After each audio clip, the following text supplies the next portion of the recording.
Thanks for joining us for the Long Island Sound podcast.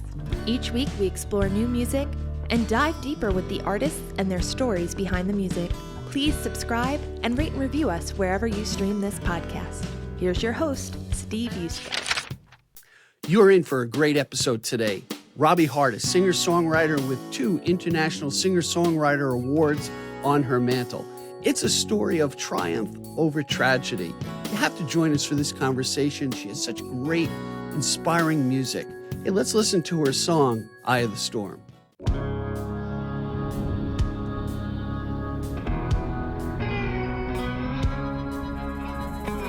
The day I came to town, there were whispers everywhere, hovering me with their sideways glances, couldn't hold back the stares,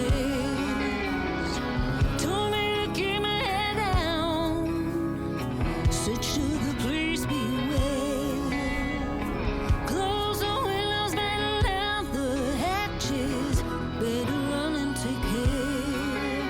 I know I may look sweet, but beware of what's beneath. I'm not what you think. I am fierce, I am strong. You don't wanna do me wrong. If I'm quiet, don't be calm, 'cause I'm the dark before the dawn. There's debris everywhere and it's swirling in the air. Feel the wind in your hair, honey, you ain't gotta pray. Cool, unaffected, all in my path protected. I am the eye of the storm. A hurricane in lace.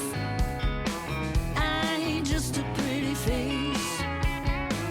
A force of nature, you can take your chances. You know I live for the chase. Turn on the 6 o'clock news. The sky is starry and blue. The weatherman can't even see me coming, but something's starting to move.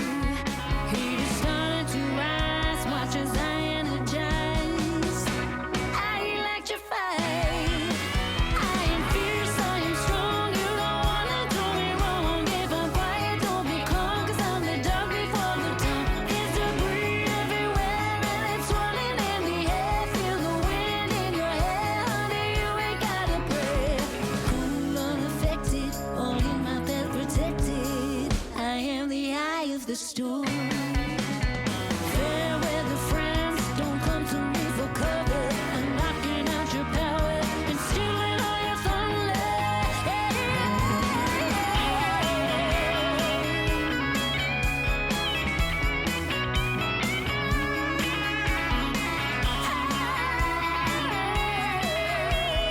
Run for cover, run for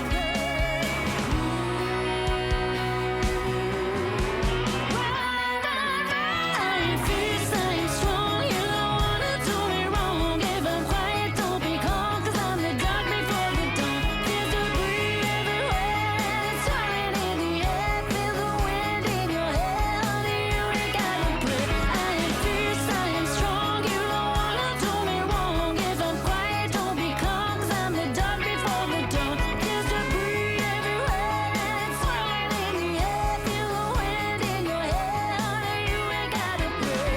A walking contradiction, define your predictions. I am the eye of the storm. I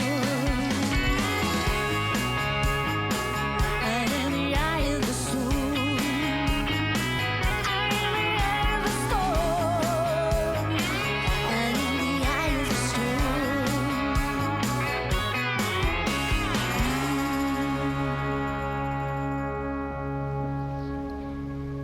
Hey, everybody. I am so excited about our guest today, Robbie Harte. I really had a wonderful conversation several weeks, I think even more than a month ago with Robbie. And I tell you in my heart, I said, man, this is going to be a great episode, great music, such a great storyteller. And I'm so happy. The hair on my arms are raising. Everybody see that? To have Robbie Harte. And Robbie, welcome to the Long Island Sound podcast. So good to have you. Thank you so much for having me. I'm so excited to be here. And as you mentioned, I had such a great time chatting about a month ago, and I'm really looking forward to catching up. Yeah, the one thing, I kind of dive into most everybody's songs that they send me, just to get a feel for the interview, because it's really kind of off the cuff of, not that this is about my impressions about your music, but the storyteller that you are really comes through and shines through your music. And I think that's a special gift to have.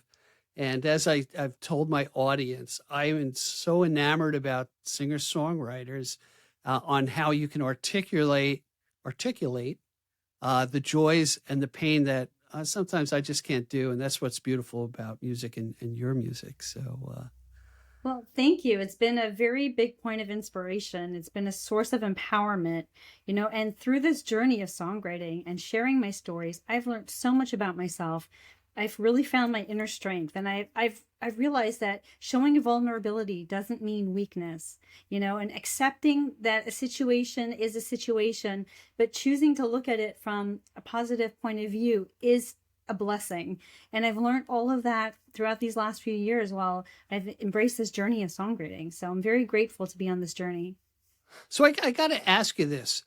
At what point in your life, in your career, did you say, one, I can sing and I can play guitar. So I'm interested on how that came about in your life. And then at what point did you realize, hey, I've got to get this out. I've got songs that I need to put out there. Did that happen a long time ago, recently? How did it happen for Robbie Harte?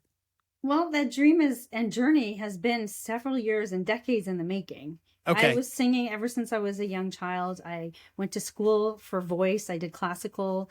I always wanted to be a singer. It was my lifelong dream. And, like everybody, I always put it off and said, okay, when I get older, when I get more settled, I'll start pursuing my dream and this and that. Sure. And then in 2007, I moved to New York to get married to my husband. And about a year later, we were expecting and I got badly injured. And because of my injury, I lost my ability to sing.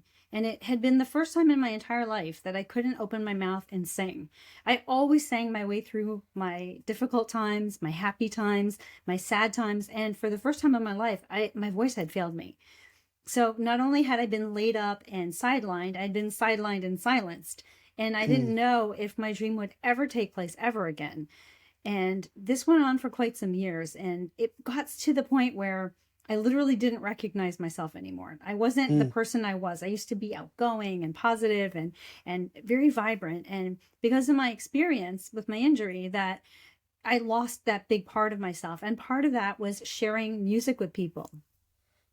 And it wasn't until about 5 years ago, just over 5 years ago, we sat our daughter down. She had been diagnosed with autism. And we said, having autism there's nothing wrong with having autism. There may be some things that are going to be, a little bit more hard for you. They may not come as easily for you, but you can do anything. You can be anything. And anything you dream, you can make happen. And as I was telling my daughter these words, I realized they're just words until I put them into action. Because here I was not singing because it was so hard and I'd lost my ability. I'd lost my strength. I'd lost the ability to stand up and sing, and I had no confidence. And I said, you know what? She's not going to understand what I'm telling her unless she sees me going out there and doing it myself. So that's really what kickstarted my journey. She really fueled my desire to get out there and follow my dream regardless how difficult it was going to be. To start off at a later time in life, after I'd already had several careers, with a disability, with everything that was kind of against me in, the music world. They always say, you have to be young and you have to be in perfect shape. And here I was in the least favorable point of my life, starting out this career, but I didn't care. I said, I'm going to give it every single thing that I have. There is nothing I'm not going to try doing. I'm going to work really hard at it, and I'm going to show her this is what it looks like, mom going out there and pursuing her dreams. And I want her to be proud of me. And I wanted her to look at me and say, if she's ever faced with a challenge, my mom went out there and did it, and it was hard, but she did it. And I want her to have that sense of pride and accomplishment and being able to dream about doing anything. But interestingly enough, the guitar is something that I always wanted to do. How you were saying that you were always enamored with, singer-songwriters who can express themselves. I always used to look at people on a stage or in a cafe with their guitar and singing and playing, and they were so independent. They can just do anything, right? They can get up there and sing a song, and they can just really just emote their craft to everybody and just be one with their instrument. And I didn't have that ability. I never had that talent for guitar or anything. But as I was becoming more and more in demand and my name was getting out there, people were asking me to do gigs, and I couldn't never find accompaniment. So at one point I had to learn how to play guitar for myself, because I would be offered gigs and I was like, okay, well, now I have to find somebody. And if I can't find somebody, I can't go out and sing. And that's not happening. And I figured, you know what? I've already overcome this. I've overcome that. I've written songs. I've done this. I've released music. Now I'm going to learn how to play guitar. And I sat there and I tried and I tried and I tried. I took some lessons at the beginning. And honestly, it was such an empowering experience. You know, it was, again, something I never thought I could do. And then I loved it so much. And then I said, you know what?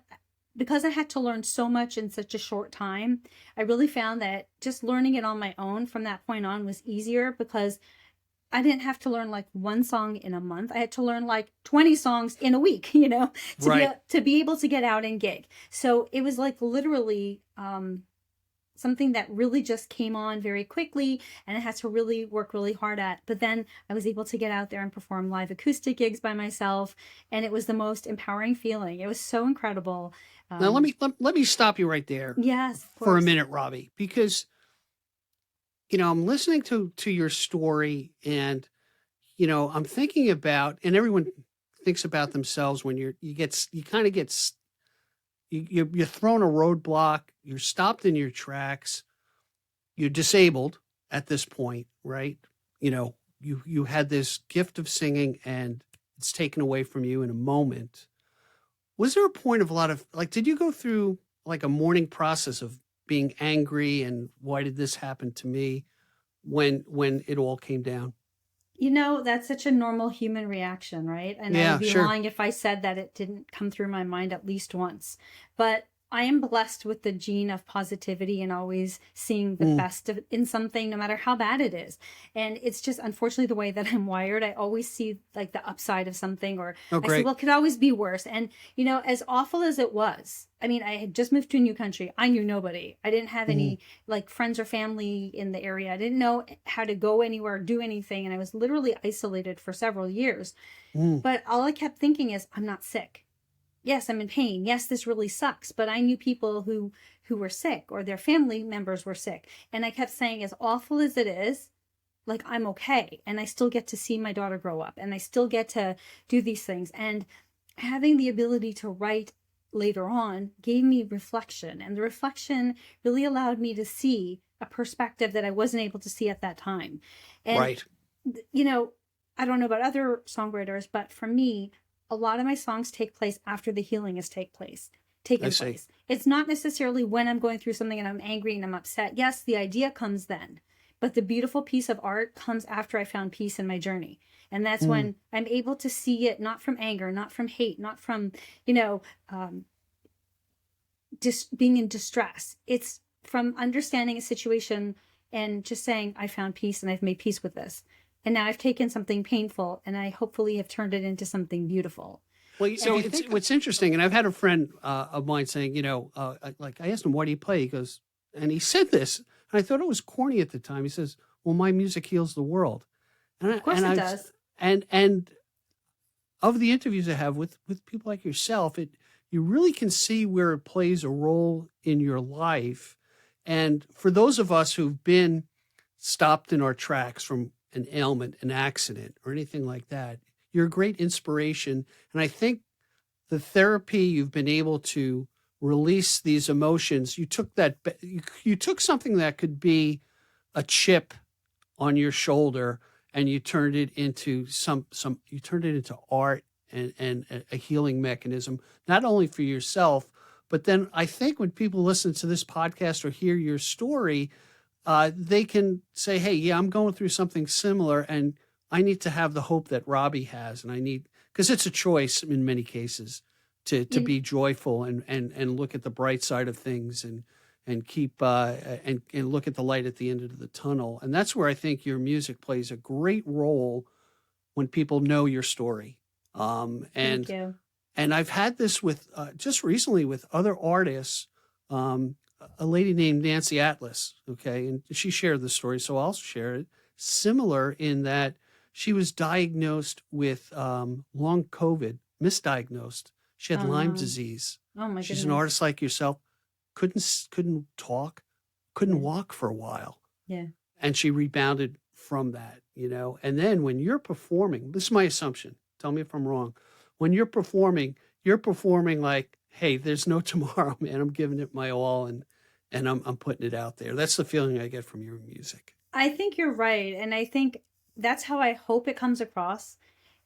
Because for the first and foremost reason, I never thought I'd ever get a chance to get back up there and do what I love doing. And I hate to sound morbid, but I used to sit there and wonder, what if my life ends like tomorrow, next week? Sure. Nobody will ever know what I can do. My daughter's going to think that all she'll ever know about me is mommy doesn't feel well, mommy's on the couch. And I was like, I can't do that to her. I can't let her think that is all that I was. Like, I used to be so kick butt. I used to be so fierce. I had so many incredible hobbies. I had a great job, and for somebody just to see you so narrowly, like, oh, well, my mom's always on the couch because she can't move, because she can't walk, or because, I couldn't walk. I couldn't do a lot of things. And, knowing now that I can get up there and sing and hold a microphone or hold a guitar and do both at the same time and sing a song I wrote about something I've gone through, because make no mistake, every single song I write is autobiographical. It's something that's happened to me. And so when you hear it, there may be a different angle, but they're all real stories. They're all parts of my life. They're chapters and things that I've gone through. And one of my trademarks, or people tend to say, is that I'm a very emotional singer.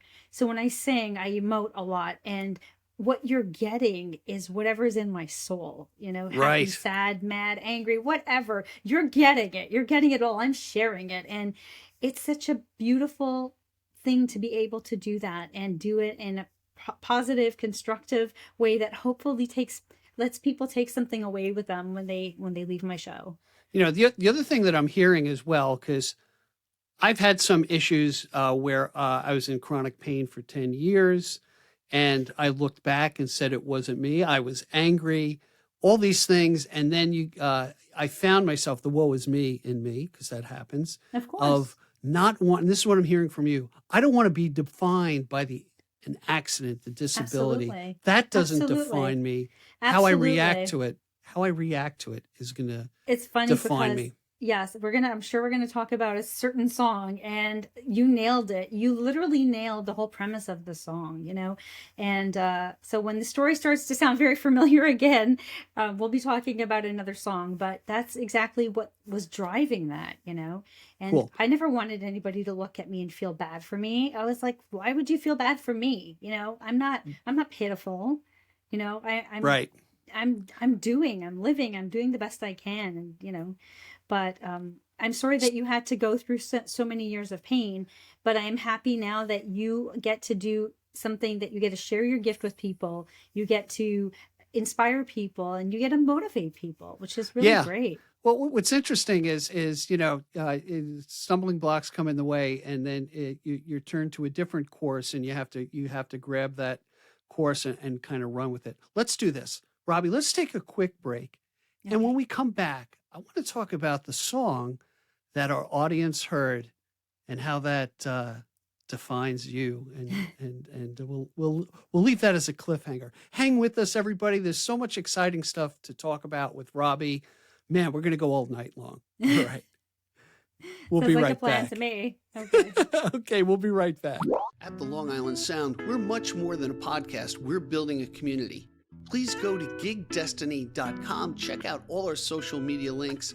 Subscribe wherever you listen to the podcast. Please comment. Call the listener line. Tell us what you think, what questions we should ask, who we should have on the show. And most of all, we thank you for your generous support. And remember, support the artists who are guests on the show. Now back to the podcast. Hey, everybody. We are back with Robbie Harte. We're having such a good time. And I know my audience is having a great time because there's so much wealth of storytelling and music that Robbie brings to this to our listening ears. And with that, Robbie, we heard, or our audience heard, Eye of the Storm.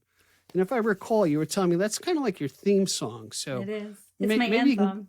So just tell me, when was that written? How did the muse come to you, and how did you develop it? Yeah, just a little background on it would be great.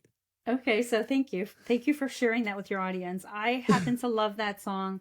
It's so important to me. It's so special to me. Back in 2020, I was doing my debut EP, and I ended up getting a delay because of COVID. So the studio closed. Everything was, indefinitely hanging on by a thread, even though I was this close to debuting my EP, finishing it and sending it out.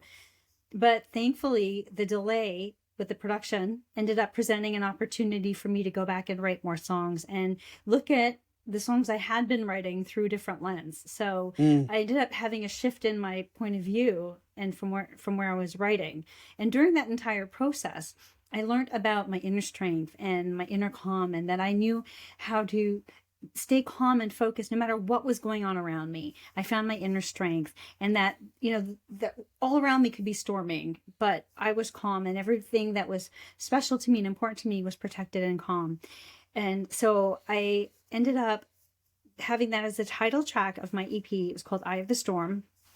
And I'll just show you the picture because it's a cool picture. You see me with my cane, okay? And nice. The double entendre with this song is, I'm a mom. I have a young girl. She was younger when I started this journey, obviously. But when I started coming around, the other moms would look at me kind of sideways. Like, and they'd all go do something, and I'd be like, oh, hey, no, you can't do that. No, that's too hard for you. And it wasn't just like moms. It was like I'd be at the grocery store, and people would look at me sideways like, oh, my goodness, there's a young woman with a cane. Oh, my God. Yeah. And people would just literally, I don't know if you can see them. They're behind me on the wall somewhere.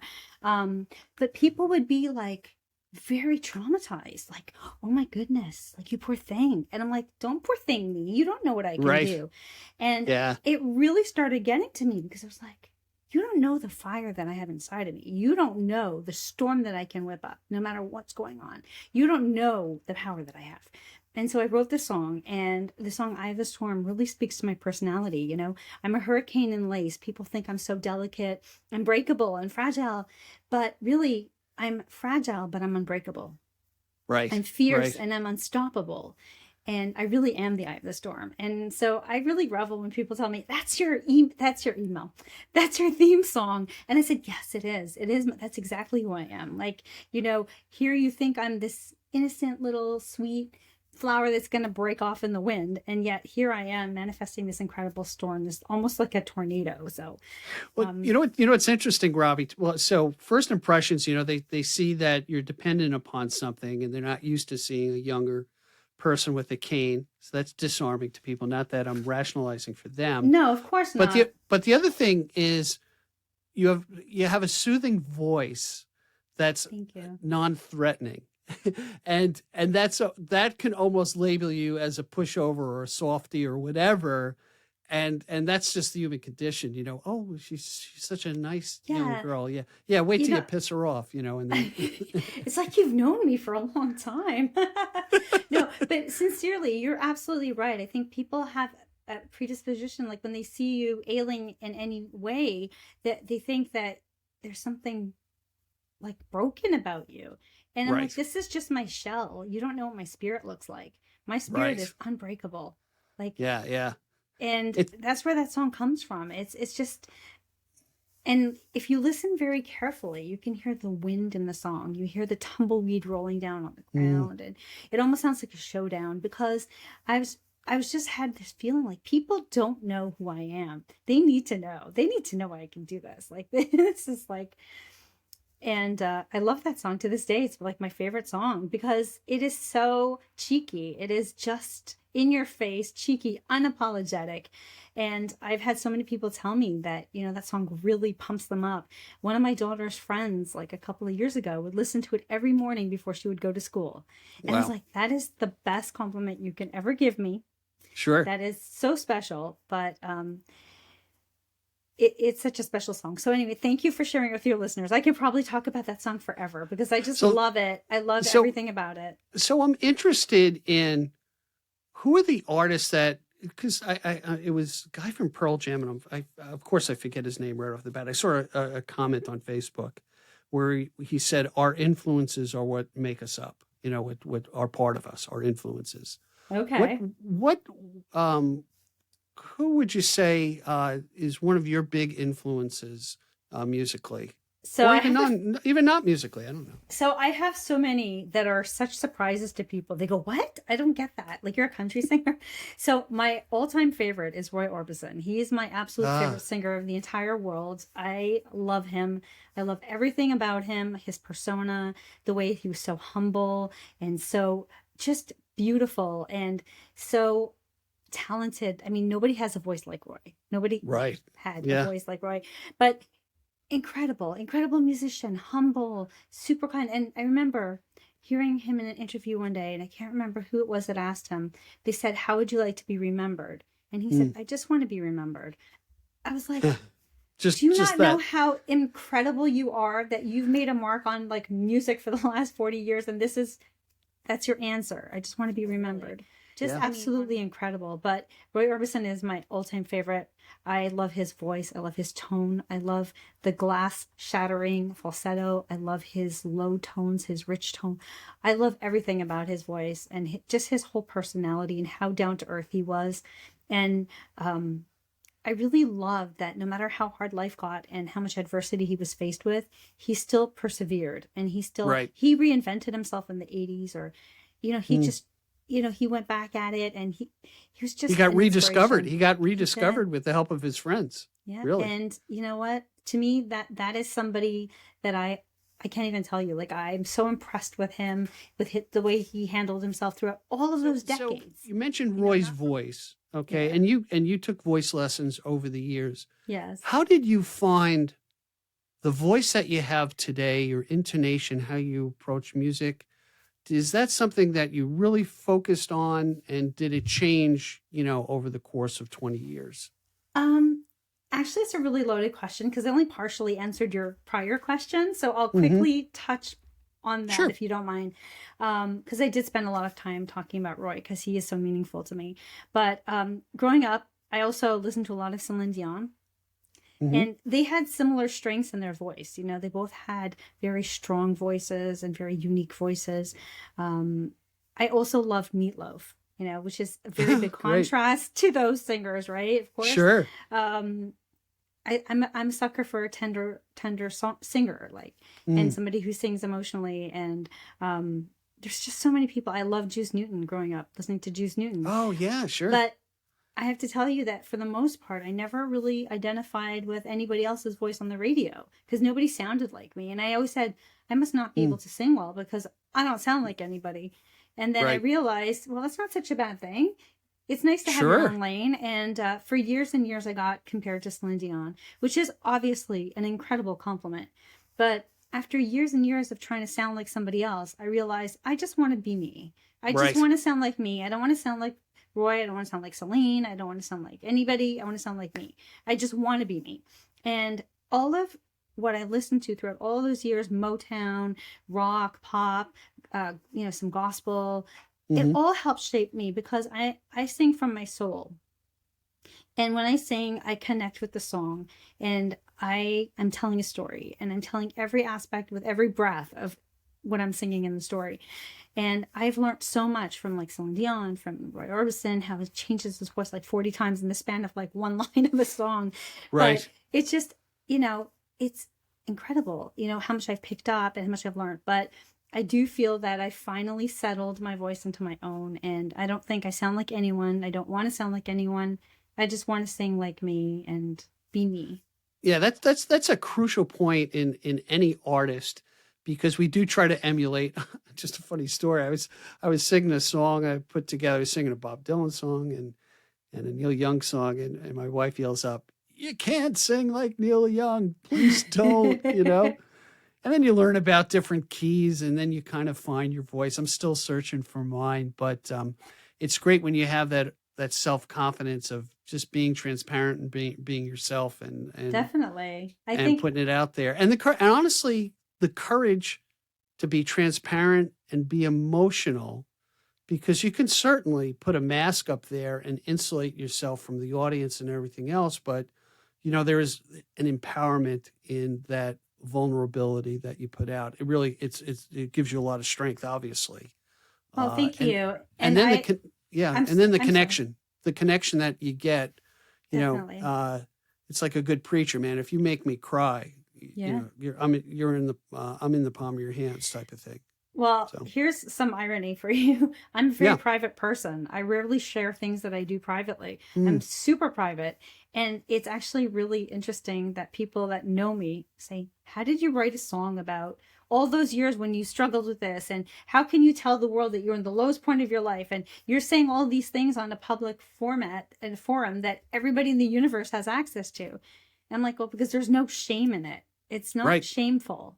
It was hard. It's hard to put into words. It certainly leaves you feeling exposed, but it takes Sure. courage to do that.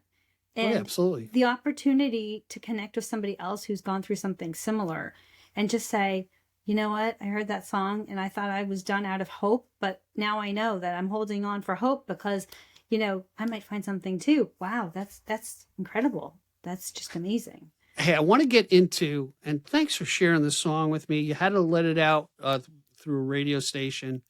It's called Stick and Stones. Sticks and Stones. Yeah, Sticks it's my and brand new Stones. single. Brand new single. I literally heard it right before our interview of the podcast, and you probably saw me smiling in the camera as I'm listening to it. Tell us a little bit about Sticks and Stones, and then I really want the audience to hear it. It's a Thank you. semi-exclusive here on the Long Island Yes, Sound. well, it really is because it's only going out on the 22nd. I haven't really sent it out to that many places yet because it's going to full distribution on the 22nd.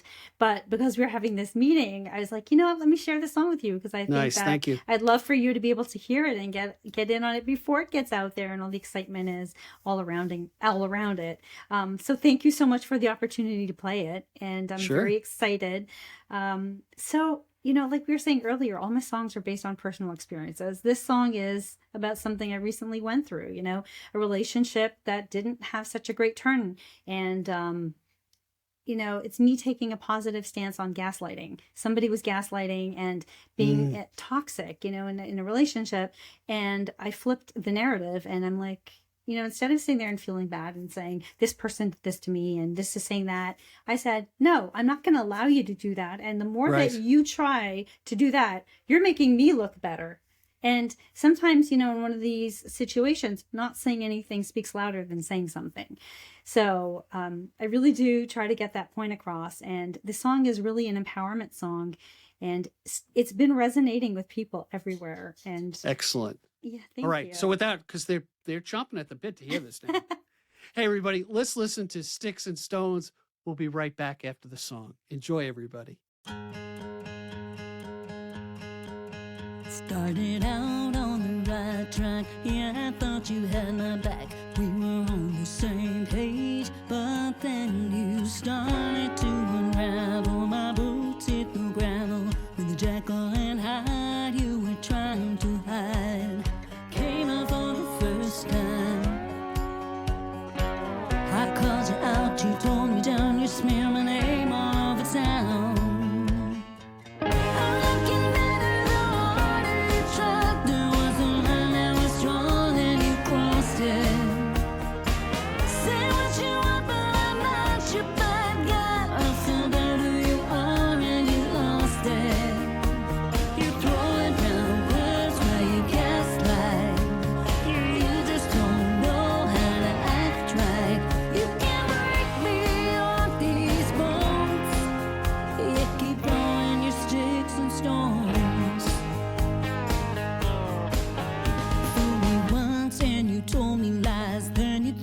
In my eyes, try to make me believe you, but as far as I can see, you're not who you claim to be. So save your breath, you just don't have the reach, and it don't really matter to me.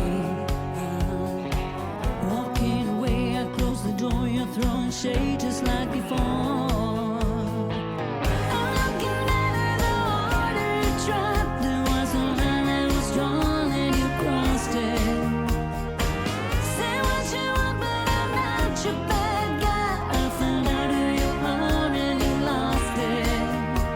You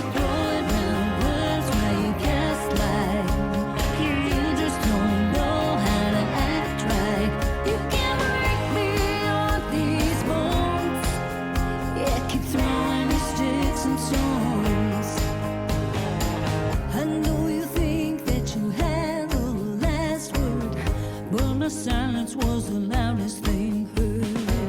He lit a spark and set my world on fire. It only left me more inspired. I'm looking better the harder you tried. There was a line that was drawn and he crossed it.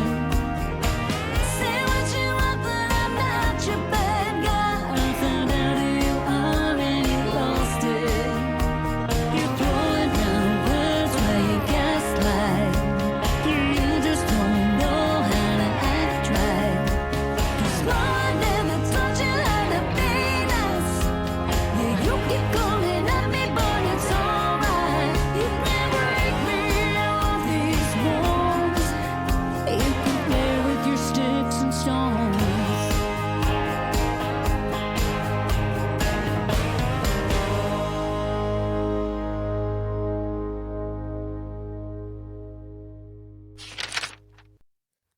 So what a great song, and and reversing the gaslighting is such a great twist. Hey, Thank you. Robbie, I want to get into a bit about your process. We have a lot of singer-songwriters who listen to the podcast, and everybody is different. You know, everybody has a different way to approach it. So my first question would be, are you pretty much a sole practitioner when it comes to writing your songs, or is there a different collaborative effort that you go, you know, by the time you get into the studio, I guess?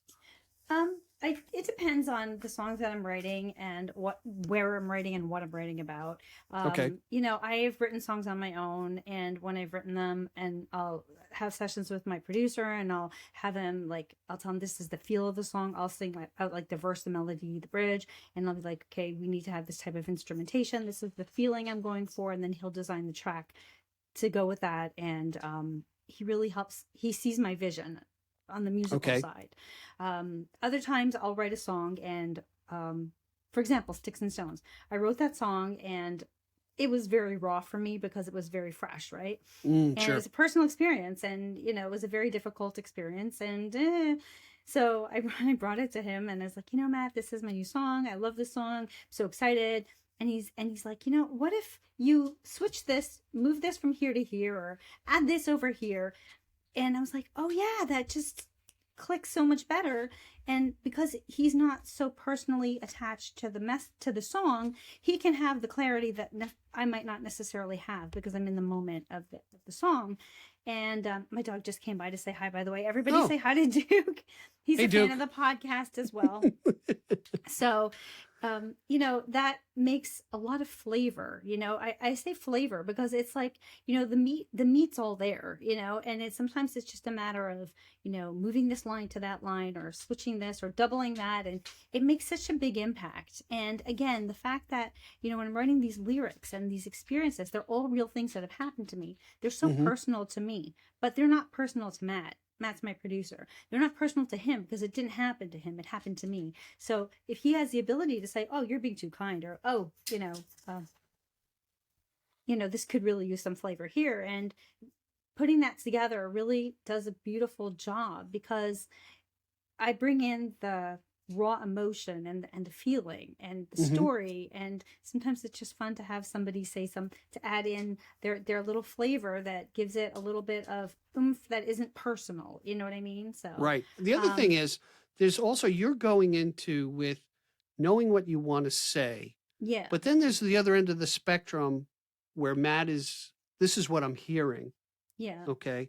And if I'm hearing this and you meant that, maybe there's a different way to phrase it to get your message across. yeah. I agree with you there because Yeah. when I was doing my EP, one of the songs that I had written was called You Don't Belong Here. And that was one of the most personal songs I ever shared ever. And it was about, you know, confronting the demons of my past. And I've never Okay. shared this story with anybody. Here I am putting it on the CD for the entire world to hear it. Sure. And when I was writing it and I was pouring out my soul, and it was very personal and very, very private, the words, and I was sharing it with my mentor, and She's like, you're being too nice. You're asking this person to politely leave. Tell them to get the, you know? And I'm Yeah. I can't do that. And she's like, well, of course you can. It's your song. You know, you have the power to tell the story the way you want to tell it. Yeah. I said, hold on a second there.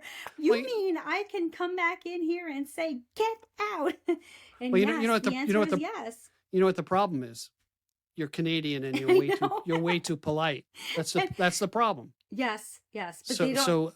Yeah. you got the New York influence where, you know, Yeah. you can say amscray and mean it with some, you know, Yeah. expletives, so to speak.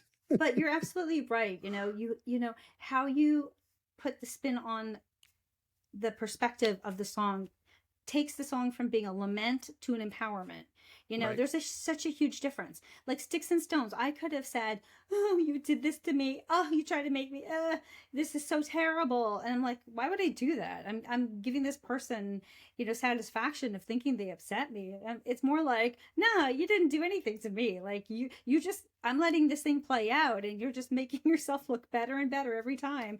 And I don't even have to do anything. And unfortunately, with people that are manipulative and stuff, they try to pull you into their situation and you can't win either way. So the Right. best thing, in my opinion, is to just not engage and just let Don't it argue. play out.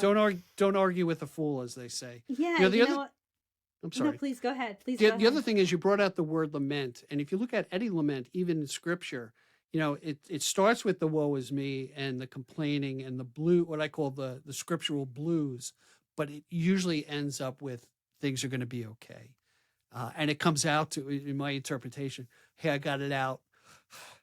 Everything's going to be okay. I think it's human nature to take a Yeah. moment and feel that. You know, like you said before, I think there's the word mourning. You know, you're mourning for the loss of an ability or the loss of a dream or the loss of a part of your life that you thought you were always going to have. And I think Yep. it's human nature to connect with that sadness and say, okay, this really sucks. But then there's that and there's, okay, this sucks. I've had my pity party and now I'm ready to do Let's move something on. really awesome. And I think that my song Reason to Rise really speaks to that. I think that I don't want to skip ahead or anything, but Well, I do you think that- already did. So tough luck. That's going to Okay, be the I'm next sorry. thing we're going to So go I into. did- Don't I- apologize. The last song I released, not my new song Sticks and Stones that you just heard is brand new, but my previously released song is called Reason to Rise, and it does speak to the last 14 years on my journey, you know, and my journey from pain to discovering my purpose. And I couldn't have found my purpose had I not had the pain. Yeah. I couldn't yeah, sure. have realized my dream, which I'm doing now. If my life was great, I would never leave my great paying job to go be a musician and get paid musician pay. No, I would never do that because I had a great thing going, right? And Mhm. because that my life took a turn that it did, it enabled me to pursue something because I had nothing to lose, but it was also the same thing that lifted me up. My daughter and my music, that gave me life. It gave me breath. Both of Sure. them. You know, I created both of those things, but they both gave me life. And they gave me a reason to rise. And Well, you when know what- things, Go ahead. Sorry. sorry, I know it's hard. There's a delay sometimes. It's hard to know. I'm sorry. But I think that having the music and the opportunity to share and finding how to channel my energy has been so therapeutic to me. You know, just when I thought things were never going to get better and that things were never going to change, I found my purpose and my purpose carrying my message and just doing what I'm doing. And it's really given me like the wind in my sails. Yeah. Sometimes you have to be stopped in your tracks to take a new trail. You know, Absolutely. and you may not recognize it at the point. And I remember Stephen Colbert was saying like everything's a blessing, and I grappled with that for years. You know, even the pain of really difficult times, but then it's continuing the journey. That's a great way to do it. Hey, let's do this. Let's listen to Reason to Rise, and we'll be right back after the song. Hey, everybody, Thank check you. it out and stick with us. There's more to come.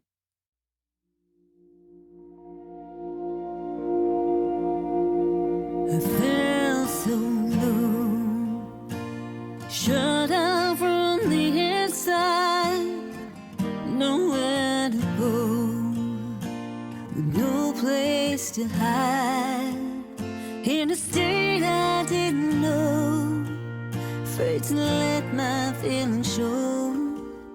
nights awake and cried, swallowed my pride. The love for you made me fight and brought me back to life. I was broken and battered and nothing else mattered. You shine your light on me. With my faith to the test, all my fears put to rest. You gave me something to believe. How I breathe and I heal. You're all that is real. My future's in your eyes. You're my reason to rise. The world to face. Getting up again. My saving grace. But I couldn't see it then. I was lost without a trace. My whole life before erased. Everything to gain. Let go of the pain. Love for you made me fight and brought me back to life. I was broken and battered and nothing else mattered. You shine your light on me. With my faith to the test, all my fears put to rest. You gave me something to believe. How I breathe and I heal. You're all that is real. I see the future in your eyes. You're my reason to rise. You're my silver lining, my hope that keeps shining. Why I so fly? I was broken and battered and nothing else mattered. You shine your light on me. With my faith to the test, all my fears put to rest. You gave me something to believe. How I breathe and I heal. You're all that is real. I see the future's in your eyes. You gave me reason to rise. When I needed to feel this love that is real. My future realized. You're my reason to rise.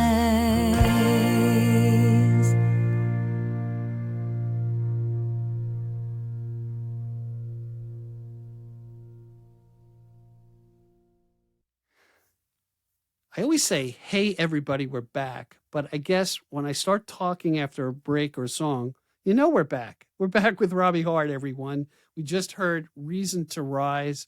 We're getting into really some great stuff.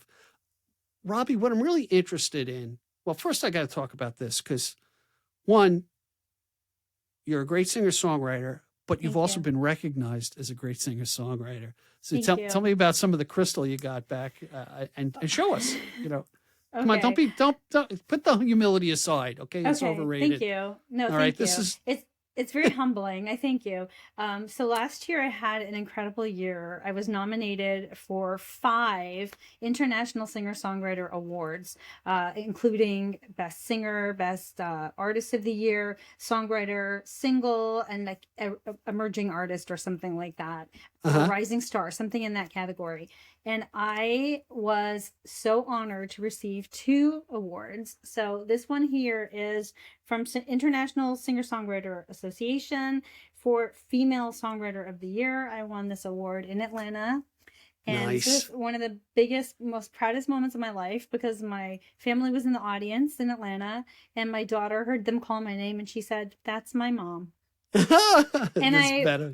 bawled my eyes out hearing that. And then this beautiful award is for Single of the Year for my song Outside My Window, which is very special to me. So it was such an honor to receive this. And what year is that on that award? Last year as well. Oh my Yeah, gosh. so This I is- walked out. There were 2 awards, which was incredible. And Let You're me up tell for you. you're up for some other things too. Yes. I'm very grateful. The same year, in October of last year, I was nominated for 3 Josie Music Awards in Nashville, and they're held at the Grand Ole Opry in Tennessee. And so I went for the award. I didn't win anything last year, but I was such an honor. It was such an honor to be nominated. They Yeah, receive sure. over 50,000 submissions, and only 2% of their submissions get moved up to nominations. And this year I received 3 nominations. I'm extremely proud to say I received for Female Country Vocalist of the Year, the social impact single of the year for my song Reason to Rise, and my music video for a song called Too Pretty to Be Home. And I'm Wow. just so incredibly grateful for the opportunity to be recognized, and for people as far around the world where I don't even know these people, that they've heard my music and it resonates with them, and that it's been nominated for these awards. It's just incredible. And you know what the So, audience is thinking right now? what's that? How the heck did Steve Yusko get Robbie Harte to come on the Oh, Long Island Sound? And I'm you know still asking what? myself, how did that I happen? I have to tell you, you're a wonderful host. You are such Oh, a I great appreciate that. host. You're so welcoming. You have such a beautiful tone in your voice. It's so welcoming and inviting. And even in the couple of times that we've spoken before the interview, you were always so nice and so helpful. And it's always great to connect with other like-minded people, right? Thank you. You want to Yes. be around positive people and people that are doing in their own way something like what I'm doing. I like to think I'm carrying a positive message, and so are you. And you're Right. helping people achieve their dreams. And that's really important. And, people like myself, not everybody's heard my name, and they haven't heard my story, but you're helping share my story, and you're helping maybe somebody who doesn't know me, but is going through something similar. And so Right. you're doing me such a blessing by having me on your show. Thank you. Thanks. Well, man, if you keep on going on, I think I may have you back, but feel you got to pour it on later. So save some of it for later. Okay. That's okay. We're good. But honestly, I've done lots of interviews. I've done lots and lots of interviews, but it's always nice when you have a really good reciprocal conversation. Thank you. So enjoyable. It just makes it fun. Yeah, it's just 2 people having a conversation, which Yeah. is what I try to make it. So I got to ask you this, because you're gigging, you're going through what you've gone through. Okay, I don't want to rehash that, but now you go into the studio. What was the impetus for you to, like? Did somebody encourage you and say, "Man, you got to record this stuff"? Was it something in your heart you felt to do? How did you go from writing songs, being here on Long Island, to now I'm in the studio? How did that come about? Was it through introduction, or how did it happen for you? I think it was sheer desire to get out there, Okay. When I first started singing, just over 5 years ago, and I Wow. started this journey, and I started taking voice lessons. I couldn't even open my mouth to sing. I couldn't move my mouth properly to music. I couldn't hold notes. It was just such a difficult process, but I knew I wanted to record a song of me singing. I wanted my dad to hear me singing his favorite song of me singing, which was Hallelujah, and Patsy Cline, Walking After Midnight. I wanted to record those songs for my dad because my dad loved when I sang those songs. And I was like, that's what I'm going to do. I'm going to sing those songs. And, I enjoyed it. It was a goal for me. And then after that, I started writing, and the first song that I wrote and recorded was the very beginning of my journey. It was a song called Don't Count Me Out Just Yet. And if we're talking about anthems, I'm going to be honest, that was my first anthem. That would be called Robbie Anthem 1.0. Okay. It was not in the style that I currently sing in, which is like now I'm country pop, country music. This was more like pop EDM style, a little bit different. But the message of the song was pure Robbie. It was like, I might be down, but I'm not out. Just because I don't look the way I used to look, it doesn't mean that, I can't do things. So don't count me out. I haven't left my mark just yet. And that's basically, that was my first song that I recorded. And to tell you how it felt to write that song, record that song, and then get out there and perform that song live in front of people was the most incredible feeling, because Wow. I could never imagine that I'd be doing that, right? And it was just amazing. And then after that, you get the bug, right? You're like, now you're inspired. I want to write this song. I want to write that song. And then this happens. So then you start writing. And if you're like me, you have 300 half-open songs, right? And you have notebooks and voice memos of songs you've started that you haven't finished. But then it came to a point where my first producer that I used to work with had said something to me like, when artists get to be at a certain point, they start releasing a body of work. It's a very important Okay. transition because, single, single, single, which is great. But you might want to give thought into doing an EP or an album, because it Right. kind of shows that you're serious and that you're doing a project as opposed to like little spurts of songs, And I was like, that's a really good idea. But I was so anxious to get my music out. I'd write a song, I'd want to share it. I'd write a song, I'd want to put it out. And it was just for me at the moment. I just wanted to share what I was doing. And then it wasn't until like the end of 2019 that I started getting all these songs together for my EP.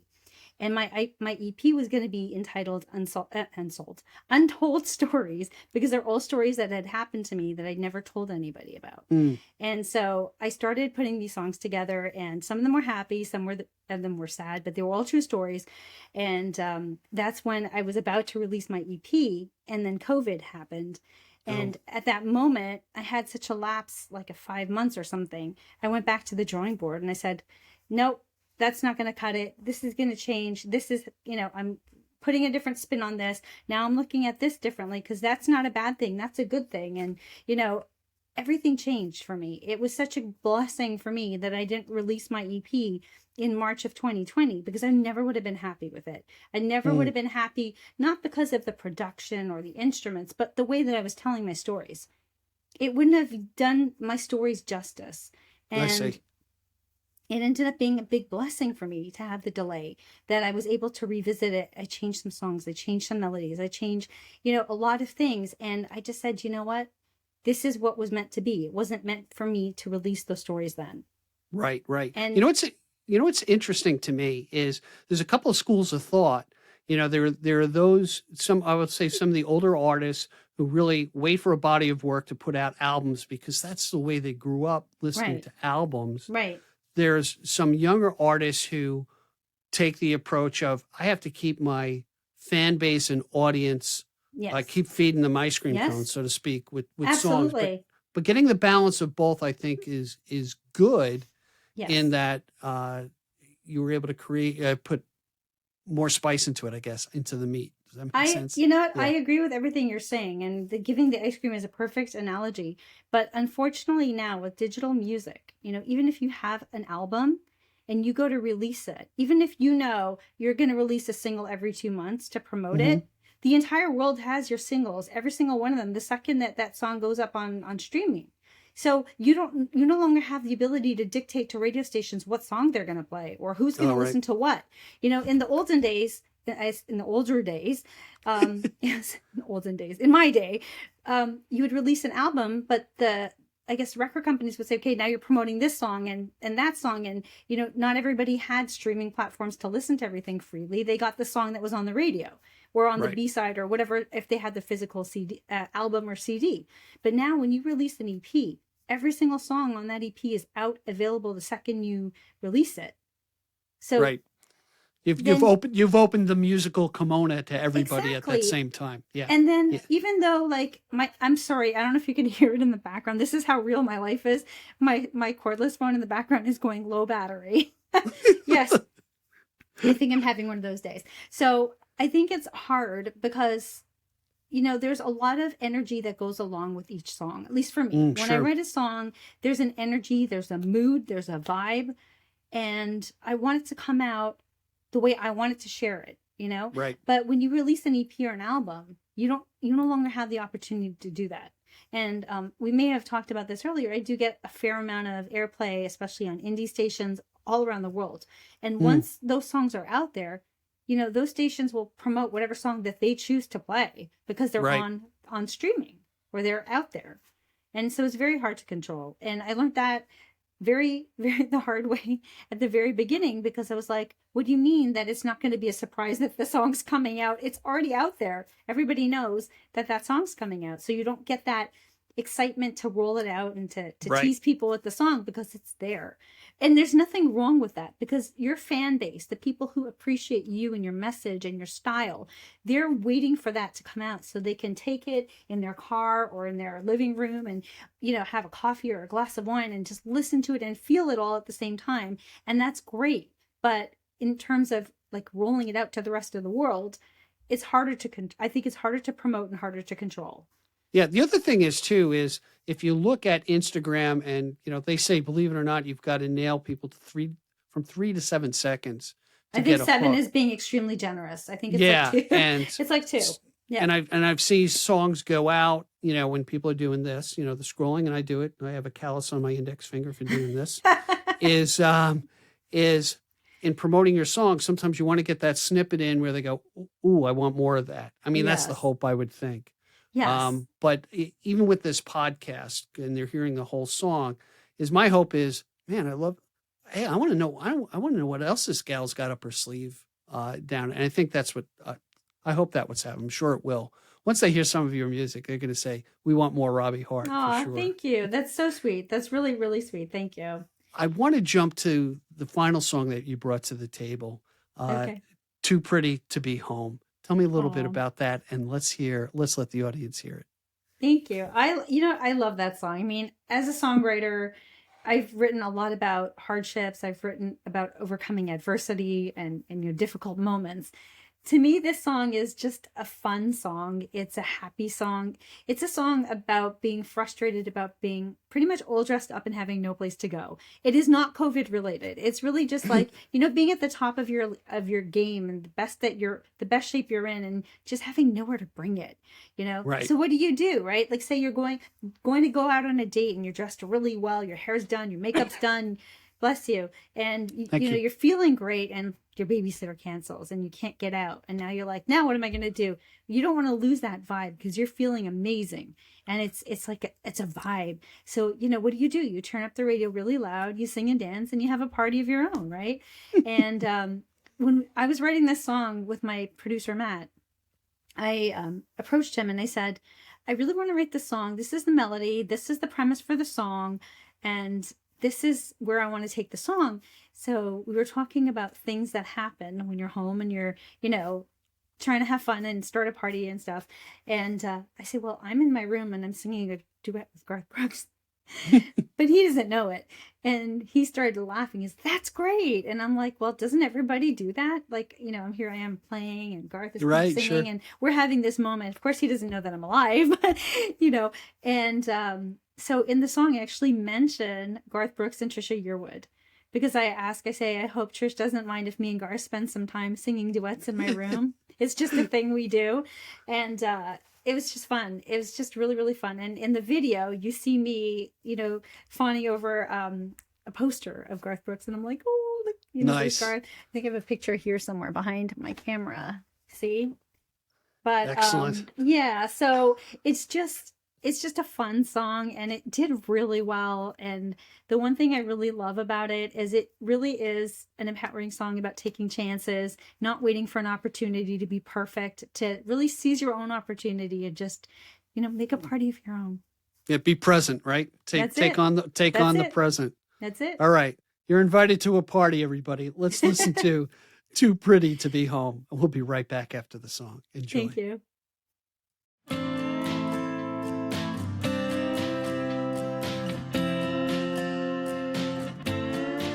Another day gone by, and just the blink of an eye. Keep staring at these walls that sleep. The city's been calling, waiting all week long to let my head down. Got all glammed up to have a night on the town.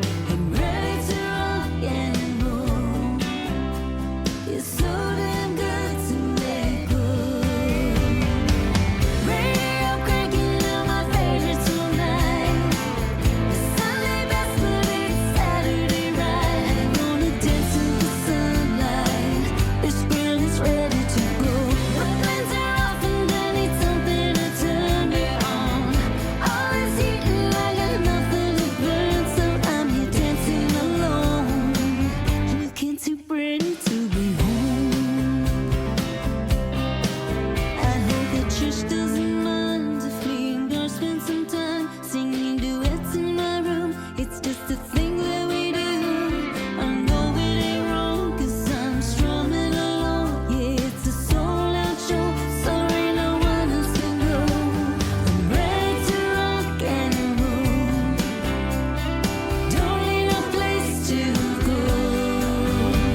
I got to confess, that was great hearing that song, but I was afraid to start dancing around and bounce the cameras and microphone around. So I'll have to do that privately when I listen to your music. Thanks so much for bringing that to the table. Oh, thank you. Thank you for sharing it with your listeners.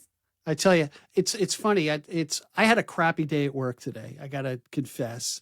And, sometimes like, all right, I got to switch it up and be present to you. Right. And what a blessing tonight was to speak with you, to get a glimpse of your music and your background. Robbie, I really love to have you back Thank you. on the program. And man, what a blessing it was to meet you finally and spend some time with you on the Thank podcast. you. Thank you so much for having me on your show. Thank you for making me feel so welcome. Thank you for asking, questions and allowing me to share my story and really to have an opportunity to connect with you as well. So thank you. I appreciate it. So this is, sometimes I end my podcast this way, and I think it's very poignant to, I think what many of us have gone through is a good friend of mine said, you can account for what you have in the bank. You can count what you own. You can never account for the time you have left. And Robbie, the fact that you gave me your time and your music was a real blessing, and I thank you for it. Thank you so much. Thank you All for right. your time. All right. Be well, everybody. We'll see you next time. Good night, everybody. Good day, everybody. Thank you for joining us today. I appreciate the time you spent with us. Please subscribe and comment and visit us at gigdestiny.com. Till next time, be generous with your joy, keep your spirits high, and let the music take you on a journey. Be well. Peace.